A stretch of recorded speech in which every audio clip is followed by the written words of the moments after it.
Puji syukur kehadiran Allah Subhanahu wa taala yang telah memberikan kita kesehatan sehingga kita bisa berkumpul pada pagi hari ini dalam acara diseminasi budaya positif. Salawat dan salam tercurah kepada junjungan kita Nabi besar Muhammad SAW beserta sahabat, kerabat beliau hingga akhir zaman. Pada pagi hari ini kita akan melaksanakan diseminasi budaya positif yang mana akan disampaikan oleh Bapak M. Ahyar pada calon guru penggerak angkatan 10 Kabupaten Hulu Sungai Utara Unit Kerja SLB Negeri 1 Amuntai. Untuk mempersingkat waktu, sambutan kepada Kepala Sekolah SLB Negeri 1 Amuntai yang akan diwakili oleh Kepala Tenaga Administrasi Bapak Zulkarni. Waktu dan tempat dipersilakan.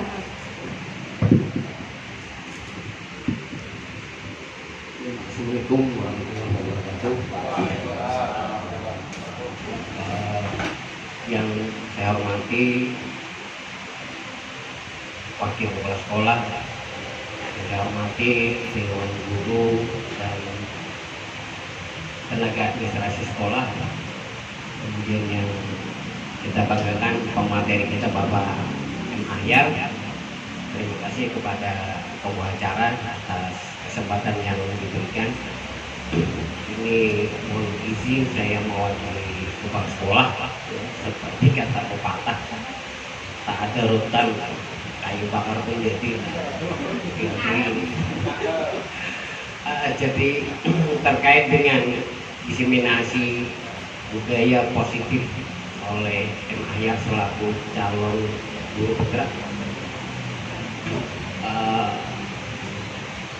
budaya positif. Jadi diharapkan dari diseminasi itu target akhirnya adalah ada impact, ada dampak yang dihasilkan. Jadi ada target, jadi diseminasi ketika ada penyampaian pembagian informasi, maka nanti impact yang diharapkan sesuatu yang positif tentu nanti akan bisa kita terapkan. Jadi nanti terkait informasi yang disampaikan dalam hal ini adalah budaya positif, nanti akan kita dengarkan sama-sama. Nanti diharapkan setelah itu bisa kita terapkan, karena mana selama ini mungkin ada hal yang perlu kita perbaiki terkait dengan budaya positif khususnya di dunia pendidikan, khusus di SLB Negeri 1 Amuntai. Maka nanti diharapkan setelah ini banyak hal yang bisa kita terapkan, karena itu berkaitan dengan diseminasi. Mungkin itu saja yang bisa saya sampaikan. Mohon maaf kalau ada kesalahan, dan dengan mengucap bismillahirrahmanirrahim, acara diseminasi budaya positif oleh Bapak Muhammad Ahyar dengan ini kita nyatakan secara resmi dibuka. Demikian, Assalamualaikum warahmatullahi wabarakatuh.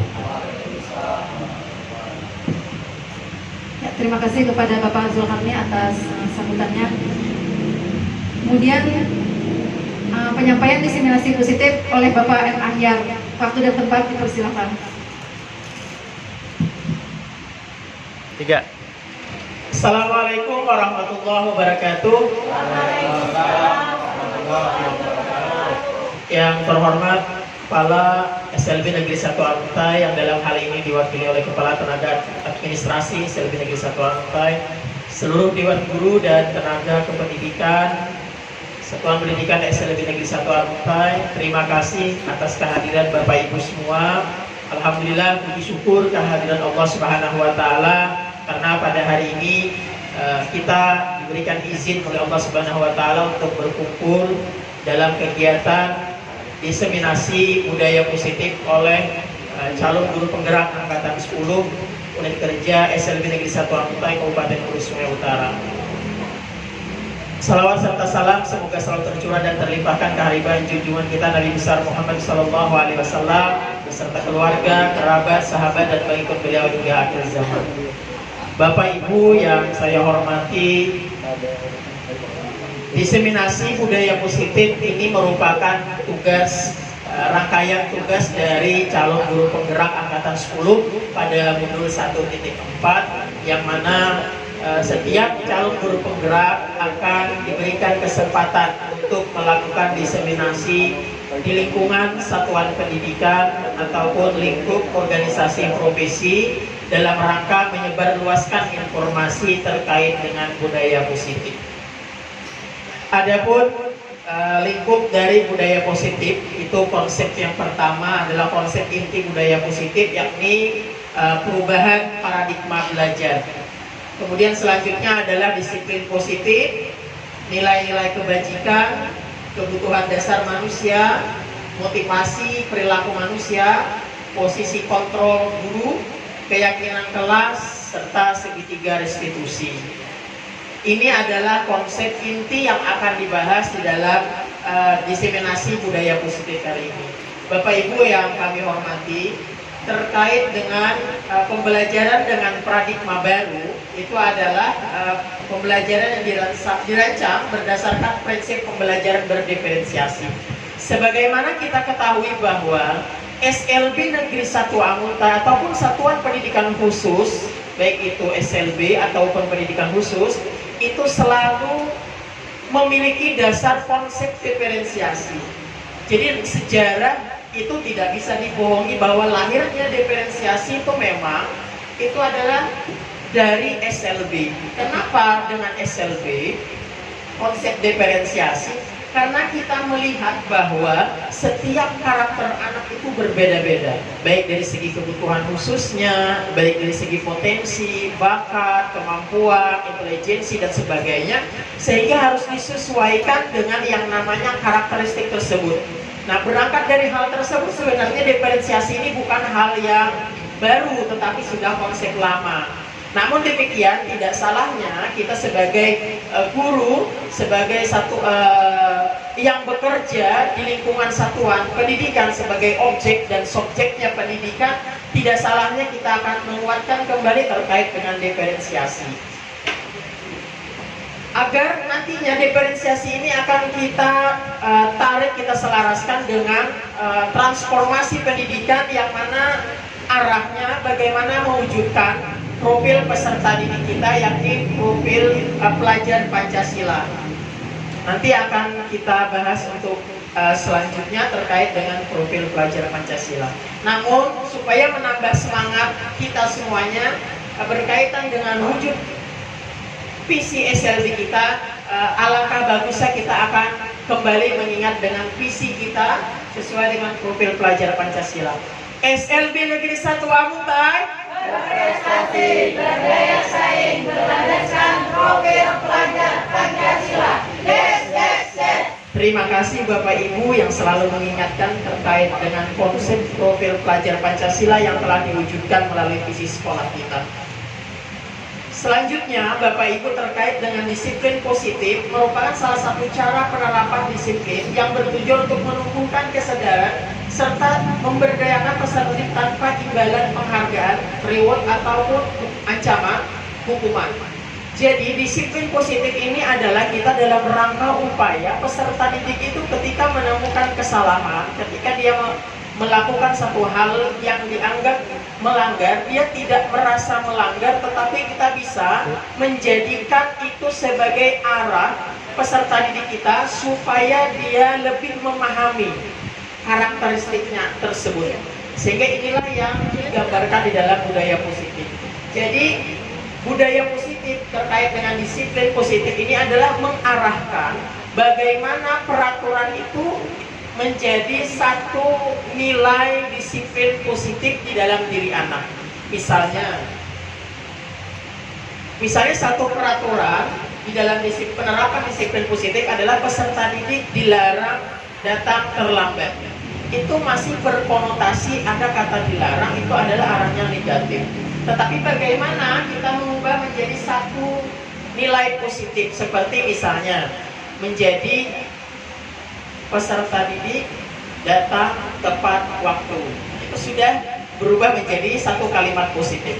Nah, peserta didik datang tepat waktu itu bisa bagaimana kita nanti menjadikan nilai-nilai kebajikan universal. Artinya kalau orang peserta didik kita datang tepat waktu, itu berarti dia disiplin. Nah, inilah yang akan dikuatkan sebenarnya. Jadi dari peraturan duduknya nanti akan disosialisasikan pada peserta didik kita menjadi satu kalimat yang positif. Kemudian dari kalimat yang positif tersebut, nilai-nilai tersebut akan berbuah menjadi satu keyakinan yang diterapkan di setiap kelas.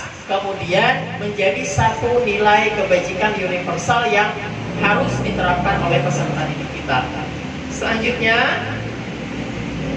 nah, ini nilai-nilai kebajikan.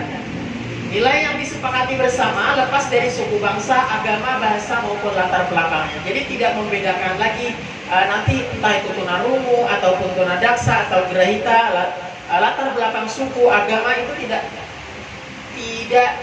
diperhatikan, maksudnya tidak menjadi penghalang dalam memahami atau menerapkan nilai-nilai kebajikan. Seperti misalnya nilai kebajikan yang terdapat pada profil pelajar Pancasila, beriman dan bertakwa. Misalnya peserta didik mengikuti rangkaian kegiatan membaca Yasin dan Salat Duha. Nah, itu kan menjadi satu kalimat yang positif. Nah, berarti itu adalah penerapan beriman. Kemudian berakhlak mulia. Peserta didik sopan santun bertutur kata, misalnya berkebinekaan global, gotong royong, mandiri, kreatif, bernalar kritis. Atau misalnya di dalam IDO Primary Years Program atau PIP, itu misalnya toleransi, rasa hormat, integritas, mandiri, menghargai, antusias, empati, keingintahuan, kreativitas, kerjasama, percaya diri, dan komitmen. Selanjutnya, keterampilan hidup atau life skill itu dapat dipercaya, lurus hati, pendengar yang aktif, tidak merendahkan orang lain, memberikan yang terbaik. Ini adalah nilai-nilai kebajikan yang nantinya akan disepakati di dalam kelas. Misalnya peserta didik kita yang autis misalnya, bagaimana dia menumbuhkan empati. Dari empati itu turunannya apa? Oh, misalnya tidak mengambil punya teman. Kemudian misalnya dapat menghargai teman misalnya. Itu bisa di dalam nilai-nilai kebajikan ini. Selanjutnya, kebutuhan dasar manusia. Kebutuhan dasar manusia adalah segala sesuatu yang kita lakukan untuk mendapatkan apa yang kita inginkan. Seluruh tindakan yang kita lakukan memiliki tujuan tertentu, dan semua usaha terbaik yang kita lakukan adalah dalam rangka agar kebutuhan dasar kita terpenuhi dengan baik. Ini adalah kebutuhan dasar manusia. Nah, ini 5 kebutuhan dasar manusia, Bapak Ibu. Yang pertama itu bertahan hidup. Setiap manusia itu adalah memiliki kebutuhan dasar untuk bertahan hidup. Salah satunya berkaitan dengan makanan, kemudian tempat tinggal, keamanan, kesehatan. Nah, ini adalah kebutuhan dasar yang berkaitan dengan bertahan hidup. Selanjutnya, kasih sayang dan rasa diterima. Ternyata manusia itu perlu yang namanya kasih sayang dan rasa diterima, Bapak Ibu. Rasa diterima, dipedulikan, kerjasama, berbagi. Nah, ini adalah kebutuhan dasar manusia. Jadi kalau orang tidak perlu kasih sayang, berarti tidak punya kebutuhan dasar, 5 kebutuhan dasar. Dan setiap orang saya yakin bertahan hidup, kasih sayang ini pasti ingin dimiliki atau menjadi kebutuhan dasar manusia. Betul Bapak Ibu? Betul. Oke, selanjutnya adalah penguasaan. Ini terkait dengan harga diri, keinginan untuk dianggap, memimpin berprestasi. Ini adalah terkait dengan penguasaan diri Bapak Ibu. Nah, jadi misalnya peserta didik kita di anak-anak berkebutuhan khusus, dia juga meskipun memiliki berbagai hambatan, tentu dia juga memiliki harga diri, keinginan untuk dianggap, ya Bapak Ibu, kemudian juga memiliki motivasi untuk berprestasi. Selanjutnya, kebebasan. Kebebasan ini identik dengan mandiri, memiliki pilihan, mampu mengendalikan diri. Jadi kita sebagai manusia juga memiliki kebebasan. Nah, kebebasan dalam arti ini adalah menentukan keinginan pribadi. Nah, kadang kan ini juga nanti berkaitan dengan pendapat, berkaitan dengan keinginan, pilihan, nah, misalnya itu. Kemudian kesenangan. Nah, ini yang juga menjadi kebutuhan dasar manusia. Ternyata kesenangan itu adalah satu kebutuhan Bapak Ibu. Nah, jadi kalau kita bawaannya terus serius, terus misalnya terdistraksi oleh satu hal yang mungkin itu akan mengganggu lahiriah dan batiniah kita atau kebebasan kita, maka itu kebutuhan dasar kita berarti belum tercukupi. Seperti misalnya bermain, humor, antusias, tertawa, hiburan itu adalah bagian dari kebutuhan dasar manusia, dan sangat wajar jika manusia itu menuntut untuk kesenangan di dalam penerapan budaya positif. Nah, jadi mudah-mudahan nanti satuan pendidikan kita, khususnya berkaitan dengan peserta didik, kalau peserta didiknya dituntut untuk bahagia, guru-gurunya juga harus bahagia. Oke, selanjutnya terkait dengan motivasi perilaku manusia. Nah, ini adalah motivasi perilaku manusia. Macam-macam perilaku manusia itu motivasinya dilihat dari untuk menghindari ketidaknyamanan atau hukuman, Bapak Ibu. Nah, ini adalah bagian dari motivasi perilaku. Misalnya, kita datang terlambat. Nah, misalnya seorang guru datang terlambat itu karena takut misalnya dipotong TPP-nya. Itu berarti kita menghindari ketidaknyamanan. Peserta didik juga misalnya hadir tepat waktu karena ketakutan dihukum, misalnya menyapu ataupun misalnya ngepel dan sebagainya. Misalnya ini bagian dari untuk menghindari ketidaknyamanan atau hukuman. Ini bagian juga dari motivasi perilaku.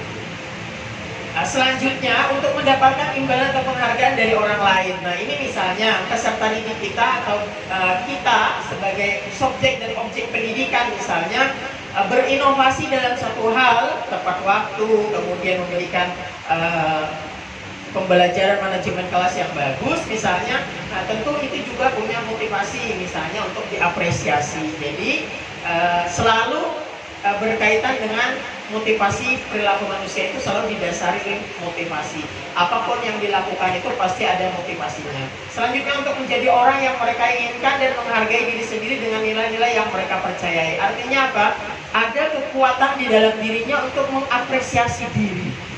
Saya berbuat ini adalah bagian dari untuk mengapresiasi diri.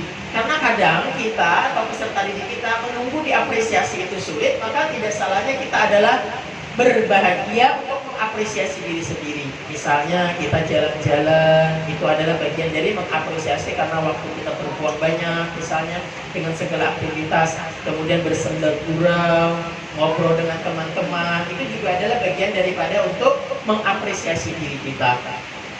Selanjutnya, nah ini berkaitan dengan hukuman, konsekuensi, dan restitusi. Nah, kalau hukuman itu tidak terencana atau tiba-tiba, maksudnya gini, kenapa datang terlambat ini? Nah, itu ada sampah, tolong dibersihkan dulu. Nah, itu bagian dari hukuman. Murid tidak tahu apa yang akan terjadi, bersifat satu arah, dan berupa hukuman fisik atau psikis. Nah, ini berkaitan dengan hukuman.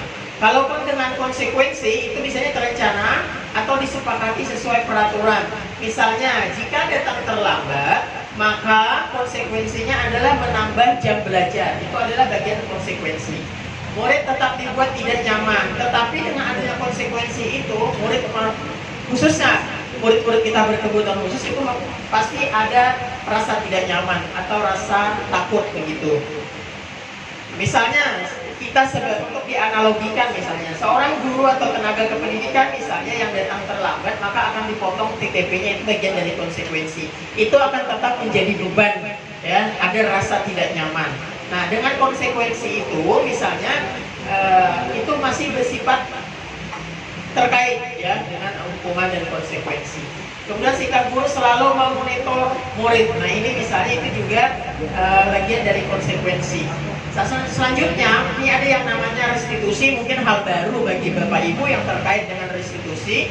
Ini adalah proses menciptakan kondisi bagi murid untuk memperbaiki kesalahan, kemudian proses kolaboratif yang mengajarkan murid untuk mencari solusi sendiri. Nah, ini kalau Bapak Ibu kemarin di dalam tindak lanjut itu ada yang namanya segitiga restitusi, kemudian di dalam mungkin pelatihan mandiri ada namanya segitiga restitusi. Itu adalah prosesnya bukan berkaitan dengan hukuman, konsekuensi, tetapi menanyakan keyakinan, kemudian memvalidasi tindakan, serta menstabilkan identitas. Itu rangkaian restitusi. Misalnya, kenapa hari ini kami dengar kamu datang terlambat, apa alasanmu? Nah, itu menanyakan tentang tindakan, ya. Kemudian menstabilkan identitas, boleh-boleh saja datang terlambat asalkan kamu begini-begini misalnya. Kemudian kamu ingat dengan keyakinan kelas kita. Nah, itu bagian dari restitusi. Jadi restitusi ini semuanya adalah mengembangkan budaya positif. Jadi tidak menitik beratkan pada hukuman dan konsekuensi. Nah ini kemudian 5 posisi kontrol guru, ya Bapak Ibu. 5 posisi kontrol guru ini mungkin juga hal yang baru bagi kita, tenaga kependidikan di lingkungan satuan pendidikan. Seperti apa 5 posisi kontrol? 5 posisi kontrol guru itu ada yang bersifat penghukum, atau pembuat rasa bersalah, atau menjadi teman, atau pemantau, atau manajer. Nah ini adalah 5 posisi kontrol guru. Nah selama ini mungkin kita seringkali berada di posisi yang mana ya? Mungkin boleh jadi misalnya penghukum atau pembuat rasa bersalah. Pembuat rasa bersalah ini misalnya seperti ini Bapak Ibu. Bila kamu tidak mengerjakan ini, nanti ibu kena tegur kepala sekolah loh. Nah ini, bila kamu tidak mengikuti upacara, nanti bapak yang kena tegur kepala sekolah. Nah itu adalah bagian dari pembuat rasa bersalah. Kemudian misalnya kalau teman ini, bantu dong ambilkan buku yang kemarin kamu ini, nah yang kemarin berantakan itu, yuk kita beresin sama-sama. Nah itu bagian dari teman. Nah kemudian kalau pemantau ini kita bisa melihat begitu ya, memonitor. Kemudian kalau manajer ini yang lebih baik Bapak Ibu. Jadi manajer ini adalah bagaimana kita mengelola mulai dari menanyakan keyakinan, menstabilkan identitas, dan memvalidasi tindakan. Ini bagian dari manajer. Kemudian selanjutnya, nah ini contoh penerapan 5 posisi kontrol guru. Kasus misalnya siswa tidak memakai atribut lengkap saat upacara bendera. Kalau penghukum itu hormat pada bendera selama 1 jam. Ini posisi penghukum. Kalau pembuat rasa bersalah, berapa kali Bapak Ibu harus memberitahu kamu selalu mengecewakan Bapak Ibu. Ini misalnya siswa kita yang agak ngeyel. Nah, kemudian kalau misalnya dalam teman, ayo dong ikuti aturan sekolah, tolong bantu Bapak Ibu ya, sekali ini saja, yang sudah tidak apa-apa, lain kali jangan seperti ini lagi ya. Nah ini kayak kita ngobrol sama teman begitu. Kemudian kalau pemantau, kamu sudah melanggar peraturan sekolah, kamu tahu konsekuensinya. Setelah upacara kamu beli atribut berkoperasi dan jangan diulang lagi. Ini bagian pemantau. Nah kalau misalnya di segitiga restitusi, nah ini manajer, bagian manajer, apakah kamu tahu kesalahanmu? Kira-kira bagaimana kamu memperbaiki kesalahanmu? Nah ini bagian manajer. Kira-kira selama ini kita sering menggunakan yang mana Bapak Ibu terkait dengan posisi kontrol guru? Dari 5 posisi ini, penghukum, pembuat rasa bersalah, teman, pemantau, manajer. Kira-kira kalau saya pribadi seringkali menggunakan 2 ini, pembuat rasa bersalah dan pemantau seringkali saya lakukan. Kalau Bapak Ibu mungkin yang mana Bapak Ibu sering dilakukan? Pemantau. Ada lagi yang lain? Teman. Oke, bagus. Ada lagi? Yang manajer ada? Dan sudah menggunakan posisi kontrol sebagai manajer.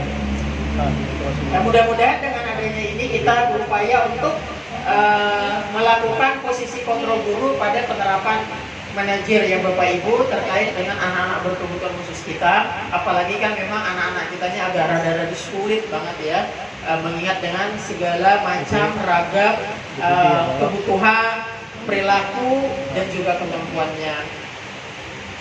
Oke. Nah ini selanjutnya adalah terkait dengan posisi kontrol apakah aku. Ini bagian dari refleksi diri. Oke Bapak Ibu, baik, coba kita akan merefleksikan bersama-sama selama ini posisi kontrol apa yang kita lakukan di lingkungan sekolah kita atau satuan pendidikan kita. Mungkin ada dari Bapak Ibu yang ingin mengutarakan terkait dengan posisi kontrol guru yang selama ini dilakukan, kira-kira apa? Oke, boleh silakan.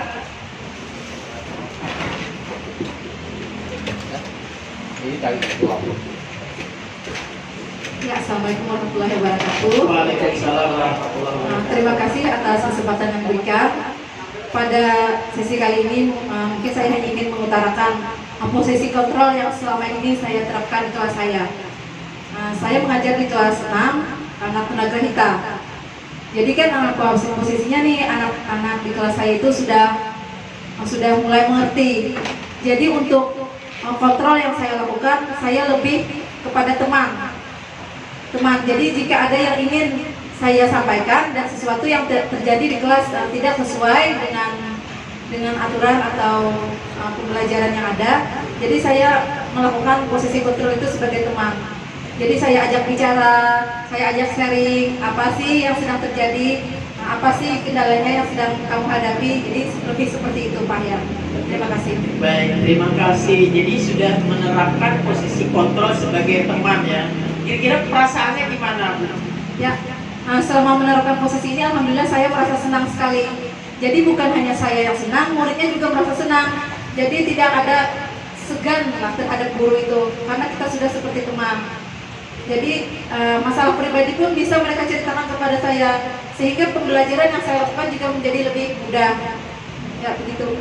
Oh iya, jadi kita posisi teman ini sepertinya memang cocok di kelasnya Bu Nani ya, terkait dengan peserta didik berkebutuhan khusus Grahita, karena memang supaya mereka itu merasa aman, nyaman untuk bisa curhat atau melakukan hal sesuatu yang bisa diobrolkan gitu ya. Ya, Oke. sehingga pembelajaran mereka belajarnya juga kesampaian Pak Yar. Jadi muridnya belajar dengan senang, riang, gembira. Baik, terima kasih aplaus untuk teman kita Bu Nani. Oke, terima kasih Bu Nani yang sudah menyampaikan terkait dengan posisi kontrol yang sudah dilakukan. Mungkin ada lagi? Oke, silakan Ibu.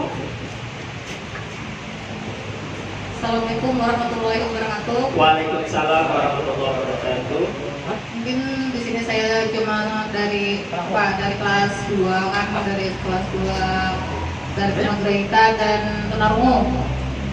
Di sini untuk menerapkan yang biasanya kan kebiasaan anak Grahita itu mungkin ada penghukum dan membuat rasa bersalah. Nah di situ ulun ambil, soalnya kan anak-anak Grahita itu sering ditegur atau apa kayak gini kan, dibuat sedikit-sedikit rasa bersalah supaya paham maksud ulun kayak itu. Cuma itu aja. Assalamualaikum warahmatullahi wabarakatuh. Waalaikumsalam warahmatullahi wabarakatuh. Aplaus untuk teman kita Bu Nisa ya, ini sudah menyampaikan terkait dengan posisi kontrol yang sudah dilakukan, apalagi tadi siswanya kelas 2, ada anak Grahita, ada anak Tunarungu, itu berdiferensiasi sekali Bapak Ibu ya. Itu sangat beragam. Tentu Ibu Nisa selaku wali kelas akan lebih memahami terkait dengan karakteristik peserta didiknya. Nah kemudian juga sama yang dilakukan dengan Bu Nani. Bu Nani tentu juga akan memahami karakteristik peserta didiknya terkait dengan siswa kelas 6 tersebut. Oke, baik Bapak Ibu, terima kasih yang sudah menyampaikan umpan balik ataupun refleksi terkait dengan posisi kontrol yang sudah dilakukan di lingkungan satuan pendidikan kita.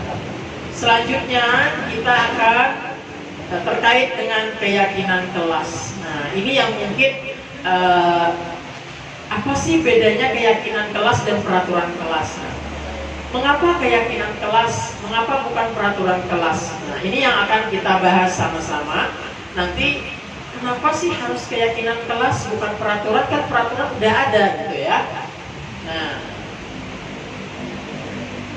ini pembentukan keyakinan kelas Bapak Ibu. Nah ini terkait dengan kenapa pembentukan kelas, pembentukan keyakinan kelas itu. Jadi pembentukan keyakinan kelas itu harus melibatkan seluruh peserta didik yang ada di dalam kelas itu. Nah, bagaimana nanti apa keinginannya, apa kebutuhannya, bagaimana kondisi kelasnya, bagaimana supaya mudah diingat oleh peserta didik kita. Nah, itu disepakati di dalam pembentukan keyakinan kelas. Nah, nanti itu yang terkait dengan keyakinan kelas tadi. Misalnya ya, untuk keyakinan kelas tadi cukup yang sederhana saja. Misalnya bagi anak autis yang tidak mengerti, misalnya terlalu banyak bahasa, misalnya terlalu banyak kalimat, misalnya tentu misalnya seperti tertib misalnya, atau tanggung jawab. Nah, kita bisa mengimplementasikan tanggung jawab itu berupa apa? Menaruh tasnya misalnya di tempat duduknya yang benar, memasang sepatu dengan baik, misalnya sepatu milik sendiri. Nah itu adalah keyakinan kelas. Misalnya tidak bermain handphone di dalam kelas, misalnya, atau misalnya lagi tertib misalnya. Nah tertib itu bisa seperti tidak bermain handphone, kemudian misalnya tidak mengganggu teman. Nah itu adalah bagian dari keyakinan kelas, cukup dengan kata-kata yang agak simpel, sederhana, melalui nilai-nilai kebajikan universal. Nah, anak kita yang akan sepakati tertib itu seperti apa. Nah, ini tergantung dengan kebutuhan kelas masing-masing. Tentu berbeda kebutuhan kelasnya autis, keyakinan kelasnya tentu berbeda dengan yang memiliki hambatan penglihatan atau tunanetra, atau misalnya dengan kebutuhan anak tunarungu juga berbeda keyakinan kelas yang akan dibangun. Tergantung dengan masing-masing keyakinan apa yang akan dibangun. Begitu Bapak Ibu terkait dengan pembentukan keyakinan kelas. Nah, selanjutnya ini adalah segitiga restitusi. Apa itu segitiga restitusi? Ini adalah suatu proses dialog yang dijalankan oleh guru agar dapat menghasilkan murid yang mandiri dan bertanggung jawab. Nah, jadi segitiga restitusi itu ada 3. Di sini mulai menstabilkan identitas, memvalidasi tindakan, dan menanyakan keyakinan. Ini kegiatan dari segitiga restitusi. Misalnya menstabilkan identitas ketika anak-anak kita yang autis misalnya lagi tantrum. Nah, kita mungkin bisa dulu dari misalnya di sini memvalidasi tindakan. Kamu kenapa? Ada apa? Mengapa kamu lakukan itu? Nah, dia mungkin bercerita, kemudian mungkin apa ya penyebabnya, misalnya anak autis kita. Nah, kemudian kita stabilkan identitas. Tidak apa-apa, tidak masalah, boleh-boleh saja. Hal itu namun kamu harus begini-begini. Kita jelaskan. Kemudian selanjutnya kamu ingat gak sebenarnya yang kamu lakukan itu seperti apa? Iya, misalnya dia ngobrol salah, kemudian misalnya saya harusnya begini-begini. Nah, itu adalah bagian dari segitiga restitusi. Jadi segitiga restitusi ini bukan dari kita, dari dia itu untuk menyadarkan peserta didik kita. Misalnya yang tunagrahita, misalnya lupa menaruh sepatunya sehingga yang dipakai adalah sepatu teman. Nah, jadi boleh kita terapkan pakai segitiga restitusi. Jadi dia mulai belajar mandiri, bertanggung jawab atas tindakannya itu. Bukan misalnya kalau dia memakai sepatu teman, nah mungkin kita hukum atau kita apa misalnya. Nah, itu dalam segitiga restitusi adalah bagaimana dia belajar bertanggung jawab secara mandiri, menyadari akan kesalahannya. Selanjutnya ini terkait dengan menstabilkan identitas. Ini adanya prinsip membuat kesalahan adalah bagian dari proses pembelajaran. Nah, jadi kita ini menyadarkan bagaimana bahwa itu sesuatu tindakan yang supaya murid itu menyadari bahwa itu memang salah gitu ya. Menggeser identitas gagal ke identitas sukses. Kemudian berbuat salah itu wajar. Nah, tidak ada manusia yang sempurna. Bapak Ibu juga pernah melakukan itu. Kamu berhak merasa begitu. Ini adalah bagian-bagian dari upaya menstabilkan identitas. Itu wajar aja. Nah, kamu misalnya datang terlambat. Bapak juga pernah terlambat. Mungkin Bapak terlambat karena misalnya ban sepeda bocor atau misalnya apa sebagainya. Misalnya ketinggalan topi, wajar aja, manusia tidak pernah sempurna, mungkin gila, dan sebagainya. Itu bagian dari menstabilkan identitas. Selanjutnya, nah, validasi tindakan yang salah. Ada prinsip setiap perilaku berupaya memenuhi suatu kebutuhan tertentu. Mengenali dan mengakui kebutuhan murid akan memperbaiki hubungan dengan murid. Misalnya kamu pasti punya alasan mengapa melakukan hal itu. Kamu pasti punya alasan kok kenapa kamu tidak pakai topi saat upacara. Kamu punya alasan kok kenapa sepatu teman yang dipakai. Nah, ini misalnya bagian dari validasi tindakan. Kamu melakukannya karena mempertahankan sesuatu yang penting bagimu. Misalnya kamu boleh-boleh saja kok melakukan itu. Itu adalah bagian diri kamu untuk mempertahankan harga diri kamu, misalnya seperti itu. Ini adalah bagian dari validasi tindakan yang salah. Selanjutnya ini menanyakan keyakinan. Setelah kita membuat keyakinan kelas, nah ini murid akan distimulus untuk memunculkan motivasi intrinsik. Murid akan mampu mengaitkan keyakinan dengan tindakan yang salah. Misalnya, apa keyakinan kelas kita? Misalnya kalau dia pakai sepatu temannya, kamu ingat nggak kalau memakai sepatu teman itu keyakinan kelas kita apa misalnya? Oh, tanggung jawab, harus mengembalikan. Nah, dia sendiri yang akan bertanggung jawab secara mandiri untuk berpikir.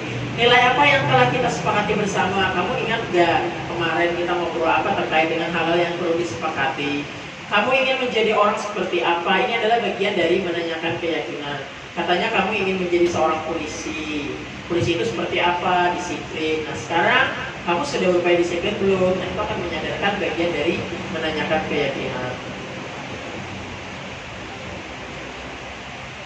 Dalam penerapan program disiplin positif, hendaknya guru memiliki standar kepribadian, profesional dan sosial yang baik, di mana guru mampu merefleksi dirinya dalam posisi kontrol saat ini. Bagaimana perjalanan dirinya sebagai among, manajer, yang menuntut muridnya menjadi insan yang mandiri, kemudian merdeka dan bertanggung jawab.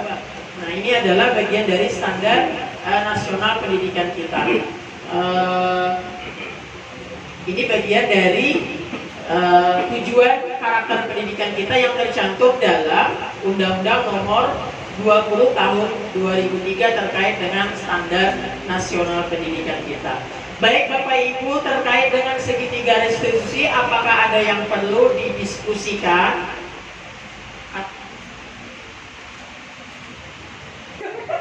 Baik Bapak Ibu, terkait dengan segitiga restitusi, nah yang sudah kita paparkan bersama-sama tadi, kira-kira ada yang perlu didiskusikan Bapak Ibu? Silakan. Oke, boleh silakan Bu Desi. Assalamualaikum warahmatullahi wabarakatuh. Waalaikumsalam warahmatullahi wabarakatuh. Mohon maaf, Bapak izin bertanya sebelumnya, ini seperti apa sih contoh konkret perilaku dari segitiga restitusi ini, Pak? Terima kasih. Baik, pertanyaan yang sangat bagus, sangat keren sekali. Plus dulu dong yang untuk kita semuanya. Adakah seperti apa sih konkretnya dari segitiga restitusi ini? Namun sebelum kita nanti akan ditayangkan video terkait dengan segitiga restitusi penerapannya, khususnya terkait dengan anak-anak berkebutuhan khusus. Sebelum itu kita alangkah bagusnya karena udah hampir setengah jam lebih kita duduk-duduk. Nah, mungkin kita perlu yang namanya penyegaran ya, penyegaran dulu. Nah, boleh kita ice breaking dulu Bapak Ibu ya. Ada yang bersedia memimpin? Ya, silakan Ibu ke depan. Oke, tepuk tangan dulu.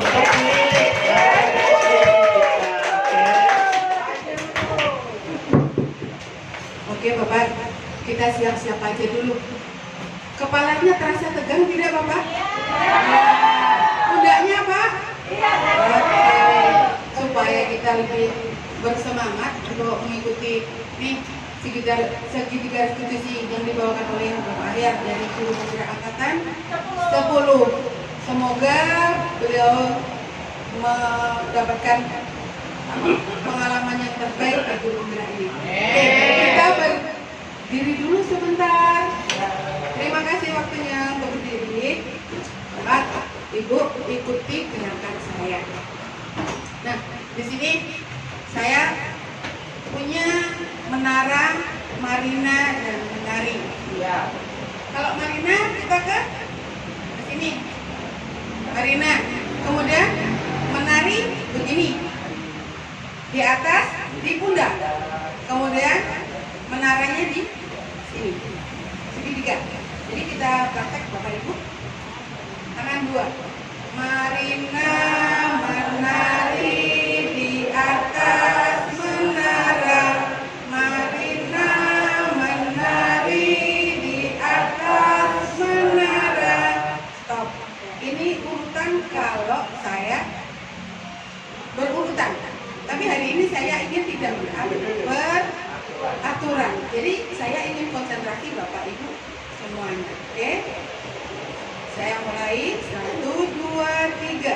Di atas marina menari, menara menari di atas menara, marina menari di atas menara, menara menari di atas menara, marina menari menari.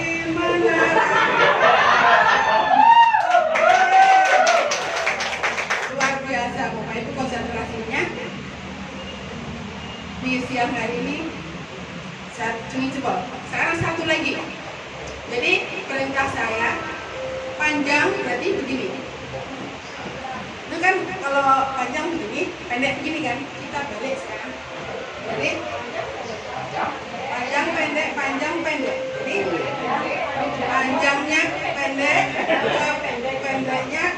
enggak? Kita mulai. Panjang, panjang, pendek, pendek, pendek, panjang, pendek, pendek, panjang, pendek, panjang, panjang, pendek, pendek, panjang, panjang, pendek, pendek, panjang, panjang, pendek, pendek, pendek, panjang, panjang, panjang, pendek, panjang, panjang, pendek. Terima kasih. Oke, saya kembalikan ke Bapak Ahyar. Baik, terima kasih SBG yang sangat luar biasa untuk Bu Lilik. Applause dulu untuk Bu Lilik yang membawakan ice breaking-nya sangat luar biasa. Bagaimana perasaannya Bapak Ibu setelah ice breaking? Senang. Oke, bagian dari senang itu adalah bagian dari budaya positif agar kita selalu merasa gembira. Oke, selanjutnya kita akan menanyakan terkait dengan pertanyaan Ibu Desi tadi, seperti apa sih konkretnya budaya penerapan segitiga restitusi tersebut. Oke, saya akan coba tayangkan.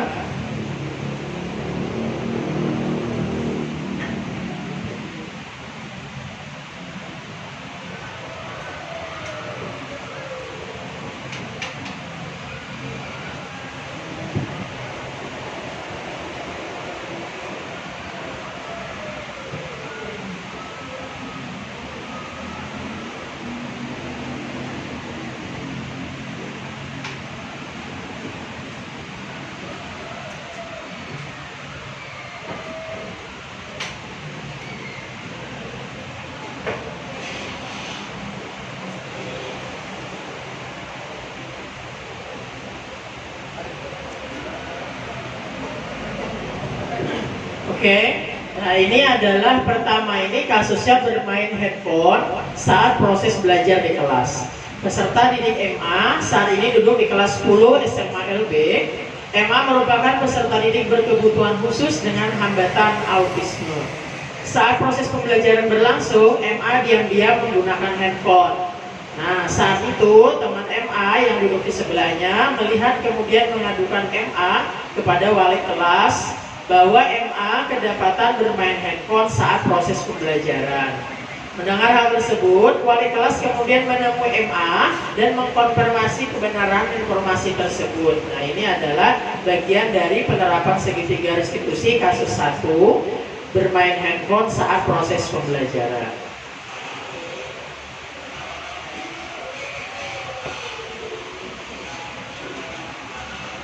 Nah, ini adalah validasi tindakan yang salah dulu.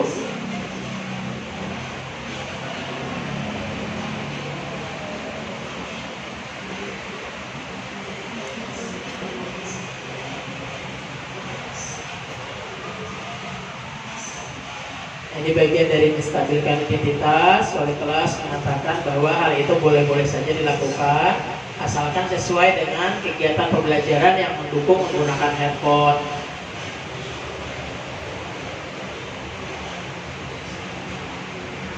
Nah, ini mulai menanyakan keyakinan seharusnya saat kapan yang sesuai dengan bermain kelas. Dia menjawab saat istirahat. Nah, ini bagian dia sendiri bahwa proses kemandirian dan tanggung jawab pribadi tanpa diintervensi, artinya bahwa dia sadar sendiri bahwa berbuat salah itu sesuatu yang tidak baik. Nah, ini kemudian dia membacakan keyakinan kelas yang sudah terpampang di dalam kelas.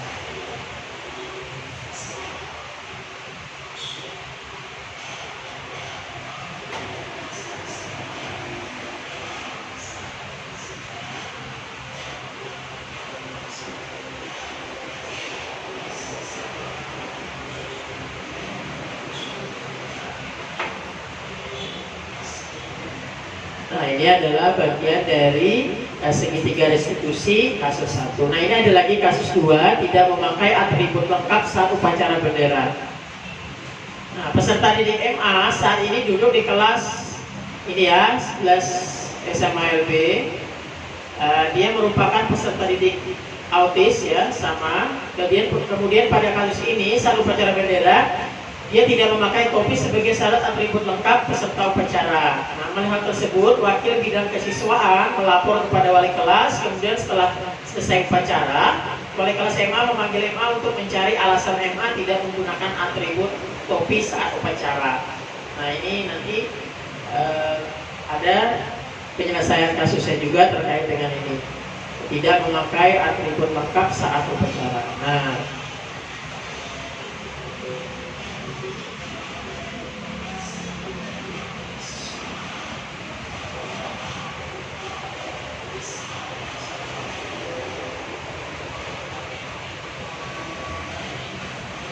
jadi topinya sebenarnya ada, tapi di dalam tas. Ya, karena ini mungkin anak kebutuhan khusus autis ini kan biasanya ya agak lupa begitu ya.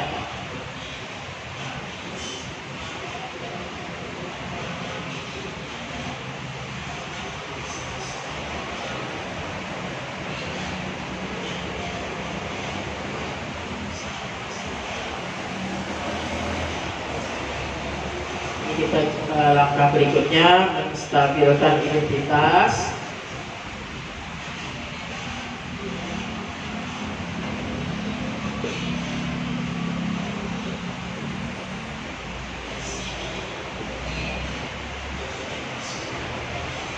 Nah, ini kita berupaya mengingat kembali seharusnya peserta upacara itu seperti apa, karena tentu anak-anak kita berbeda dengan anak pada umumnya.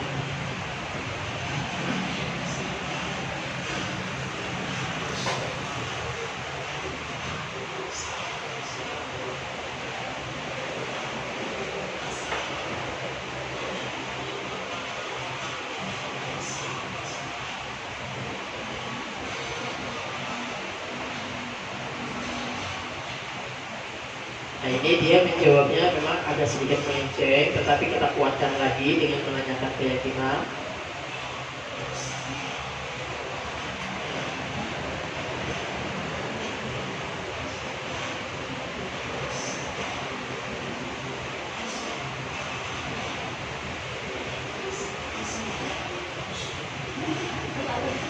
Ya.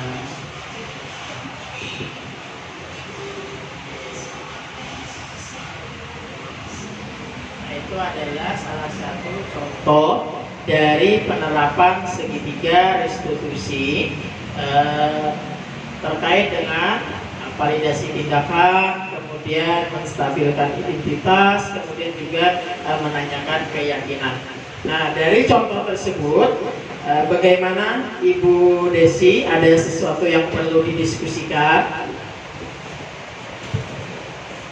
Ya, untuk saat ini sudah memahami Pak. Terima kasih telah menampilkan contoh dari segitiga restitusi ini. Terima kasih. Baik, terima kasih Bu Desi yang sudah memberikan umpan balik terkait dengan penerapan segitiga restitusi. Jadi Bapak Ibu, segitiga restitusi yang penerapan ini juga tergantung dengan peserta didik kita.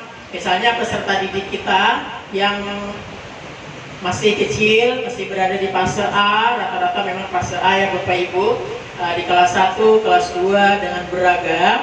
Nah, kita bisa menanyakan keyakinan ini adalah dengan nilai-nilai kebajikan yang universal. Artinya cukup kita hanya mengambil satu atau beberapa nilai kebajikan yang mungkin dianggap dapat menjembatani permasalahan anak. Nah, ini yang kembali kita kuatkan terkait dengan nilai kebajikan.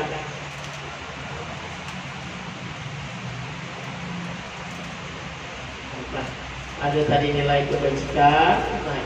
Nah, ini nilai kebajikan. Jadi anak-anak kita berkebutuhan khusus ini misalnya yang tunagrahita, bagaimana dia menumbuhkan empati. Nah, empati itu nanti apa sih keyakinan yang diharapkan dari empati? Misalnya tidak mengambil buku punya teman. Nah, itu misalnya boleh jadi, atau misalnya berkata yang sopan, hormat misalnya. Nah, cukup satu atau dua saja, tetapi keyakinan yang kita bangun itu menjembatani keinginan kelas kita, tergantung dengan keyakinan kelas kita yang kita harapkan terhadap peserta didik kita.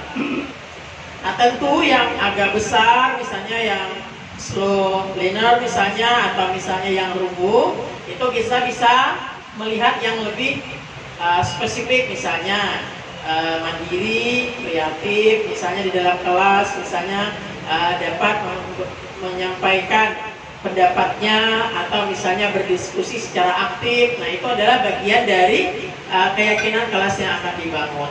Nah, apakah Bapak Ibu semua berkeinginan untuk membuat keyakinan di dalam kelasnya? Oke, bagus. Nah, oleh karena itu kita juga harus memperhatikan karakteristik anak kita.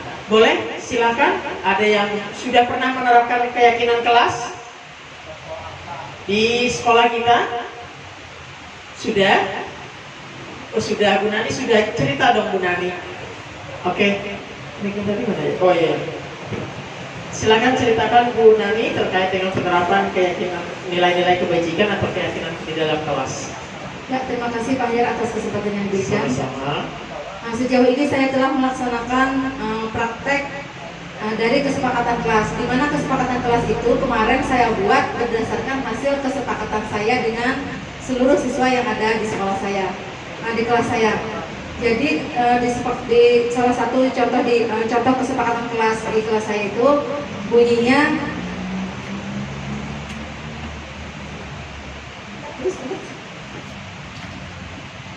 ya, salah satu bunyi dari kesepakatan kelas saya itu bunyinya menjaga kebersihan kelas.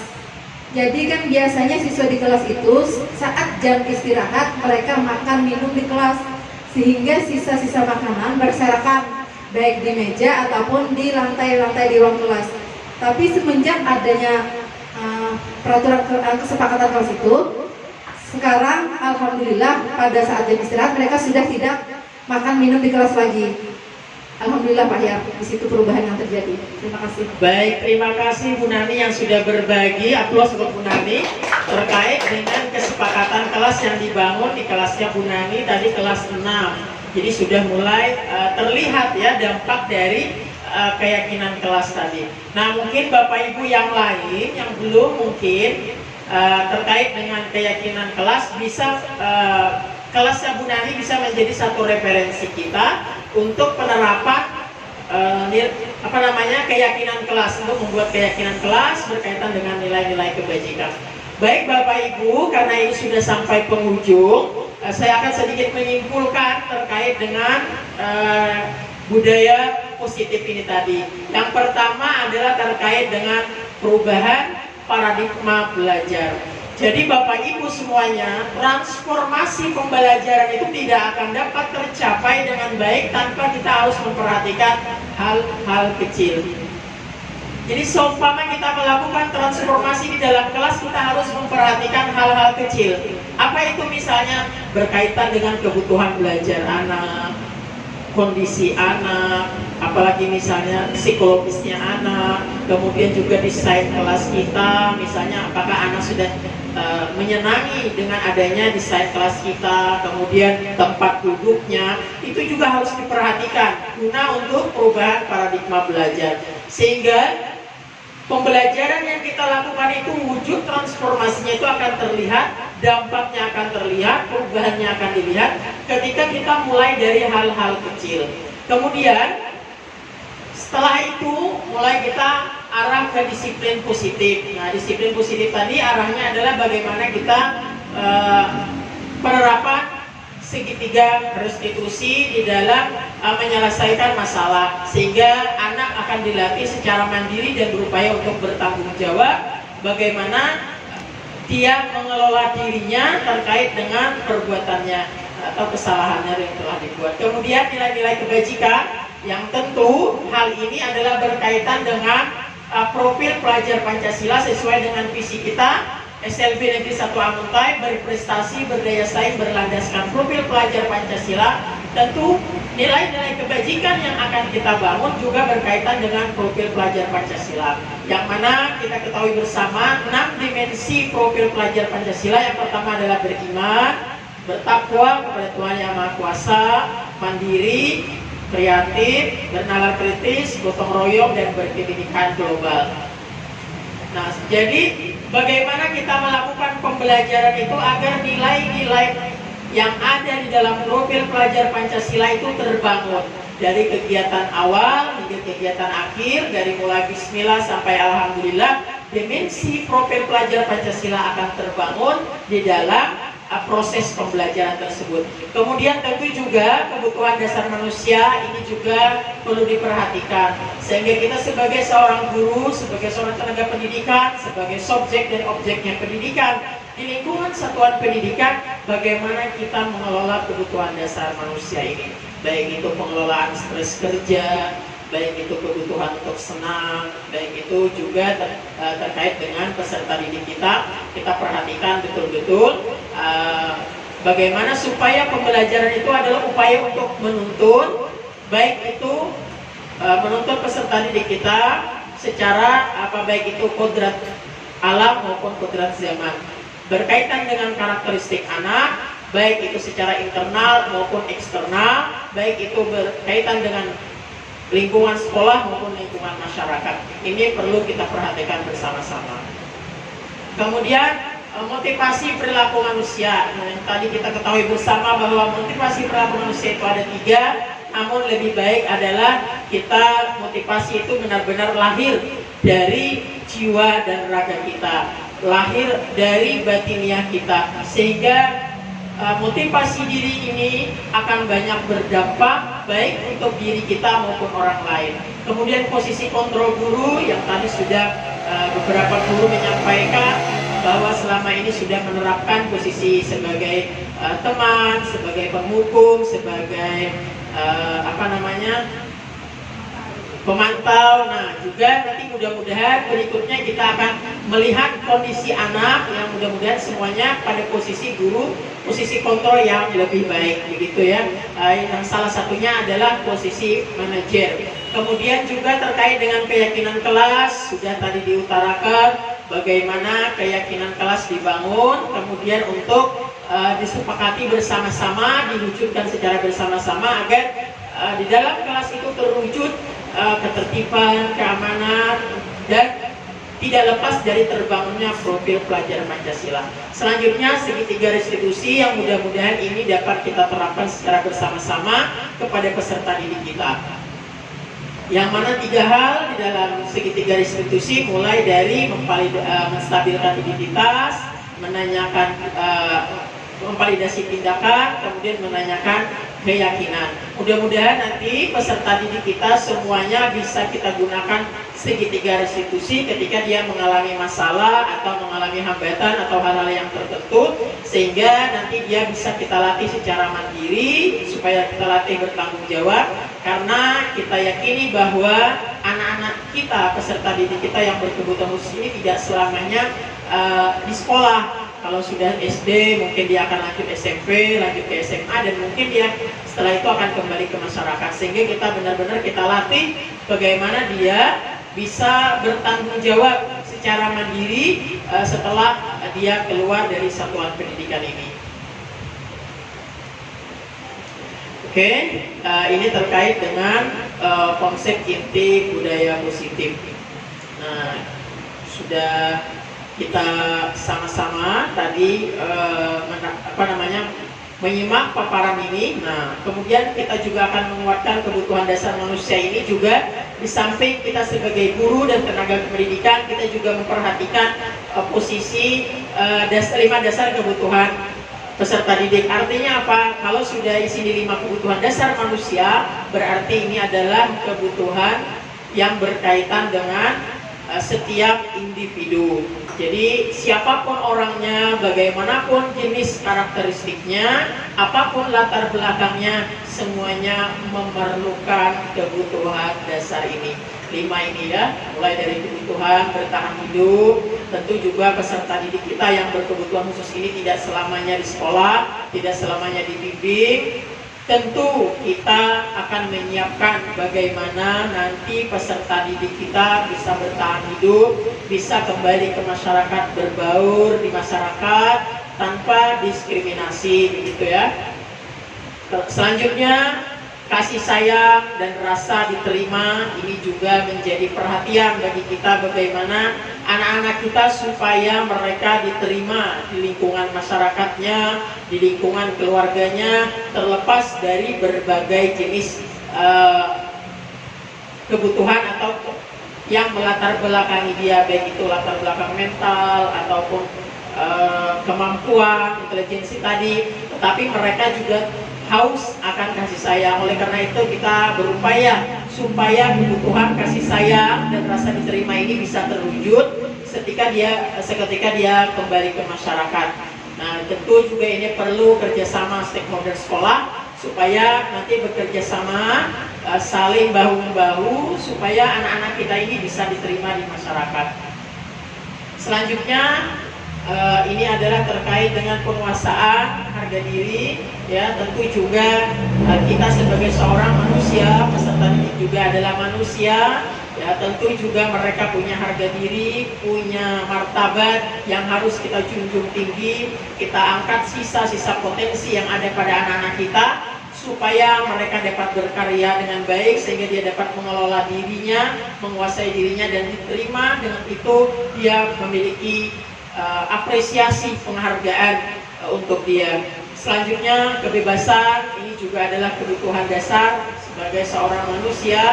Peserta didik kita juga perlu dia diberikan kemandirian, kemudian memiliki pilihan supaya nanti dia kembali mau seperti apa sesuai dengan bakat potensinya. Ada yang punya bakat memasak, silahkan dia nanti akan diarahkan ke tata boga. Kemudian dia punya bakat di dalam kriya kayu, boleh nanti diarahkan dia ke kriya kayu, supaya ini adalah membekali dia, kemandirian dia di masyarakat, sehingga anak-anak ini bebas untuk menentukan pilihan. Jadi artinya anak-anak ini punya kekuasaan terhadap dirinya untuk berkarya. Begitu. Selanjutnya juga terkait dengan kesenangan. Nah, tentu juga anak-anak kita perlu rasa senang, rasa gembira, rasa dihargai, diapresiasi. Nah, ini juga bagaimana nanti kita sebagai seorang pendidik maupun tenaga pendidikan hadir untuk anak-anak kita memenuhi kebutuhan dasar ini, dan sama-sama kita terus belajar mengupayakan kebutuhan dasar ini bisa terwujud oleh anak-anak kita. Tentu tidak serta-merta ini adalah bagian guru saja, tetapi juga kita harus bekerja sama dengan orang tua, dengan stakeholder terkait, supaya anak-anak kita ke depannya bisa sukses, supaya lebih baik dan berkarya lagi. Oke, ini kita sudah tadi berkaitan dengan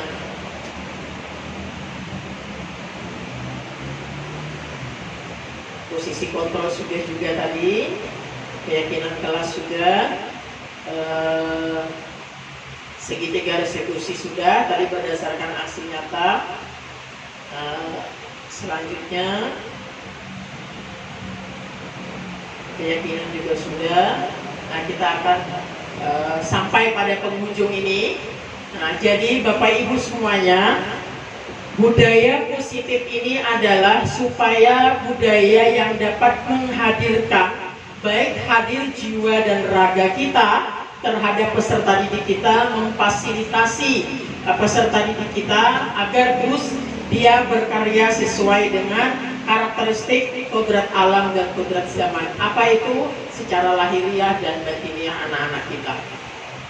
Kemudian di dalam budaya positif ini juga kita bagaimana menumbuhkan profil pelajar Pancasila. Nah, sudah kita lakukan, seperti misalnya setiap pagi anak-anak kita mengikuti rangkaian kegiatan membaca Yasin, sholat duha berjamaah, kemudian juga membaca Al-Quran setelah sholat zuhur, gitu ya.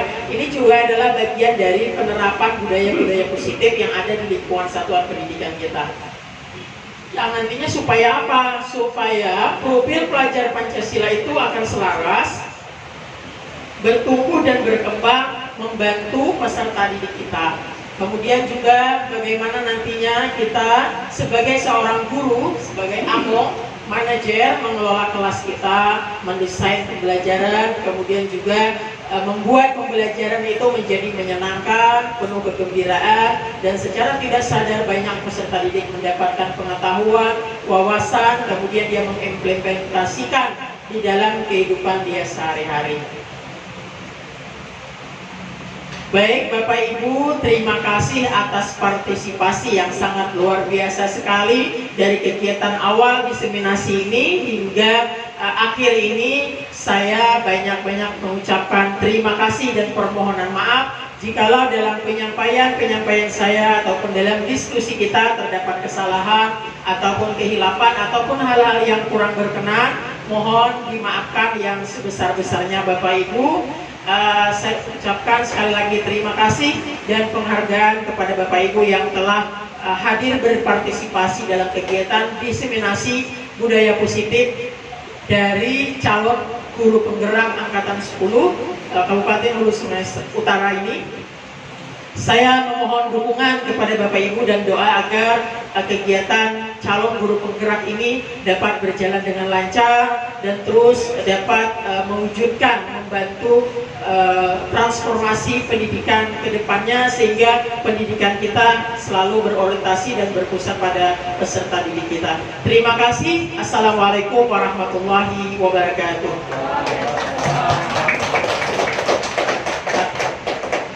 Berapa menit? Ya, Bapak Ibu guru hebat semua, terima kasih atas partisipasinya dalam diseminasi budaya positif ini.